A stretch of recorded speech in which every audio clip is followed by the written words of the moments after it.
والدہ کی بڑی آرزو تھی کہ ہم لوگ پڑھے لکھیں اور اچھی تعلیم سے آراستہ ہو، لیکن گھر کی ناسازگار فضا کی وجہ سے میرے بڑے بھائی شیخ محمد مقبول اعلیٰ تعلیم حاصل نہ کر سکے۔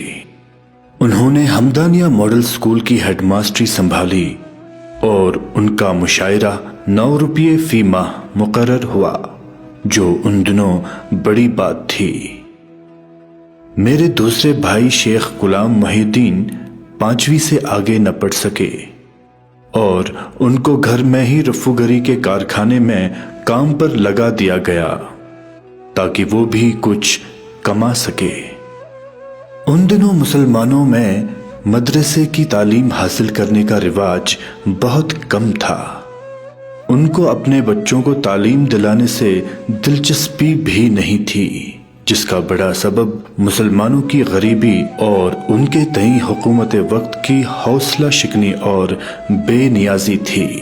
اگر کوئی کھاتا پیتا گھرانہ اپنے بچوں کو پڑھانے کی طرف مائل بھی ہو جاتا تو پہلے پہل ان کو مکتب بھیجنا لازم خیال کیا جاتا، جہاں انہیں عربی اور فارسی کی لکھائی اور پڑھائی سکھائی جاتی تھی۔ 1909 عیسوی میں مجھے محلے کے مکتب میں قرآن مجید پڑھنے کے لیے داخل کیا گیا۔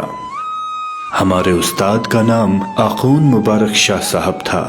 وہ ایک صوفی بزرگ تھے، ہم سے محبت کرتے اور ایک شفیق باپ کی طرح ہمیں پیار اور نرمی سے پڑھایا کرتے۔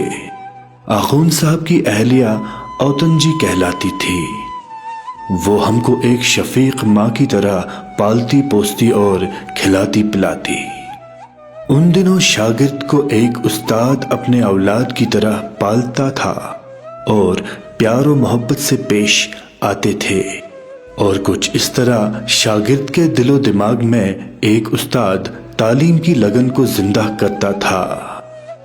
مکتب سے ہی کلام پاک سے میرا عشق اجاگر ہوا، جو الحمدللہ آج تک سرسبز اور شاداب ہے۔ آخوند صاحب ہم کو تاکید کرتے کہ ہم قرآن پاک کو بآواز بلند پڑھے، جس کے نتیجے میں ان دنوں ہی یہ سراغ ملا کہ قدرت نے میرے لہن میں ایک دلنواز مٹھاس اور کشش پیدا کی ہے۔ ختم قرآن شریف کے بعد ہم نے شاہ صاحب سے فارسی کے کتب قریمہ نام حق، گلستان بوستان وغیرہ کا درس لیا۔ اس کے علاوہ مکتب میں ارکان اسلام کی تربیت بھی دی جاتی۔ بعد میں گھر کے بزرگ ہمیں مسجد میں اپنے ساتھ لے جایا کرتے اور یہی سے نماز میرے معمول کا لازمی جز بن گئی۔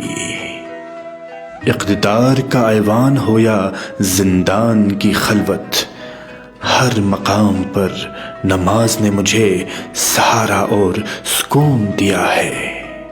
گھر میں ان دنوں صبح ایک آدھ پارہ قرآن مجید کی اونچی آواز میں تلاوت لازمی تھی۔ مکتب سے فارغ ہونے کے بعد ہم کو ایک پرائمری سکول میں داخل کیا گیا، جو انجمن نصرت الاسلام کے زیر انتظام چلایا جاتا تھا۔ 1911 کا واقعہ ہے۔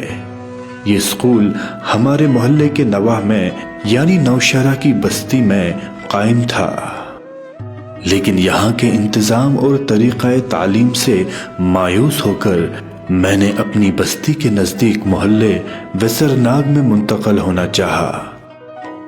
نوشہرہ سکول کے ہیڈ ماسٹر نے سرٹیفکیٹ دینے سے انکار کیا اور میں نے اس کے خلاف احتجاج کیا۔